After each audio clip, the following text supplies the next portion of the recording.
Jessica নামে মেয়েটি একজন ট্যালেন্টেড শেফ যে কিনা খুব দরিদ্র পরিবার থেকে বিলং করে। তার খাবার এতটাই সুস্বাদু হয় যে যেটা খাওয়ার জন্য দূর দূরান্ত থেকে মানুষ আসে। ঠিক তেমনি একদিন এই লোকটি জেসিকার বানানো নুডলস খেয়ে মুগ্ধ হয়ে যায় আর যাওয়ার সময় জেসিকাকে একটি ভিজিটিং কার্ড দিয়ে যায়। পরে সে জানতে পারে এই কার্ডটি থাইল্যান্ডের সবচেয়ে সেরা রেস্টুরেন্টের, যেখানে ধনী ও বিখ্যাত মানুষেরা খাবার খাওয়ার জন্য লাইন ধরে অপেক্ষা করে। আর সেই রেস্টুরেন্টের হেড শেফ ছিল রান্নার জগতের টপ ফিগার। পরদিন জেসিকা প্রতিদিনের মতো স্টলে যায়, কিন্তু সে দেখে তার স্টলের সামনে একটি লাক্সারিয়াস গাড়ি দাঁড়িয়ে আছে। জেসিকা তার একঘেয়েমি জীবনে বিরক্ত হয়ে পড়েছিল, তাই সে সাহস করে গাড়িতে উঠে এবং সে একটি জাঁকজমকপূর্ণ রেস্টুরেন্টে চলে যায়। সেখানে শেফ জেসিকাকে জিজ্ঞেস করে তুমি কেন শেফ হতে চাও? জেসিকা বলে আমি সবার থেকে আলাদা তাই। শেফ তার জবাবে খুশি হয়ে যায় এবং কাল থেকে তাকে কাজে আসতে বলে। পরদিন শেফ জেসিকাকে তার পছন্দের বিশেষ স্টার ফ্রাইড মিট রান্না করতে বলে, কিন্তু যখনই জেসিকা মাংস প্যানে দেয় শেফ হঠাৎ করে তার থেকে প্যান ছিনিয়ে নেয় এবং মাংসগুলো ফেলে দেয় এবং বলে তুমি বেশি রান্না করে ফেলেছ। প্রিমিয়াম মাংসের জন্য তাপমাত্রা নিয়ন্ত্রণ খুব গুরুত্বপূর্ণ। বারবার ব্যর্থতার কারণে জেসিকা তার কনফিডেন্ট হারিয়ে ফেলে এবং শেফ তাকে বলে যদি তুমি স্ট্যান্ডার্ড মেইনটেইন না করতে পারো তবে তুমি চলে যাও। জেসিকার চোখে পানি চলে আসে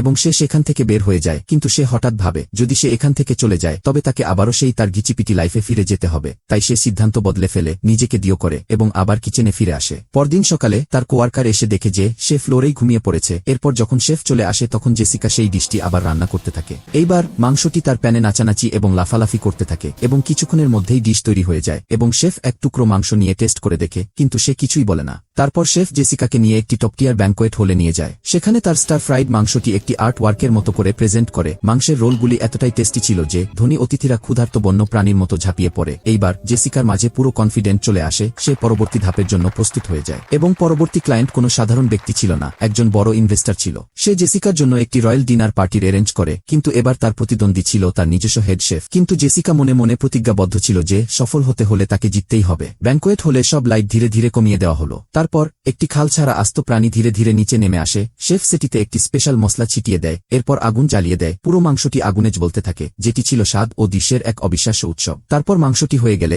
শেফ নিজের হাতে এক টুকরা মাংস একজন শাহী নারীর মুখে তুলে দেয়। মনে হচ্ছিল যেন কোনো পশুকে খাওয়াচ্ছিল। এটা দেখে অতিথিরা সবাই অস্থিরভাবে খাবারের দিকে ঝাঁপিয়ে পড়ে, কিন্তু জেসিকা অনেক পেশেন্টের সাথে ওয়াকে থাকা সবচেয়ে সস্তা উপকরণগুলি দিয়ে একটি সাধারণ ফ্রাইড রাইস নুডলসের ডিশ বানায় এবং সে সবার সামনে প্রমাণ করে দেয় যে বাসায় তৈরি খাবারের মতো মজাদার খাবার কিছুই হয় না। এই বিত্তবান অতিথিরা কখনো এত সাধারণ খাবার খাননি, তাই তারা সবাই জেসিকার প্রশংসায় মুখরিত হয়ে যায়। জেসিকা ভাবে হয়তো সে জিতে গেছে, কিন্তু ঠিক তখনই শেফ ধীরে ধীরে একটি সুপের বাটি বের করে। সুপের রং দেখেই জেসিকা বুঝে যায় যে এই স্যুপটি ইনস্ট্যান্ট নুডলসের মশলা দিয়ে তৈরি ছিল। পরবর্তী পার্ট দেখার জন্য কমেন্টে পার্ট 2 লিখুন আর চ্যানেলটি সাবস্ক্রাইব করতে ভুলবেন না কিন্তু।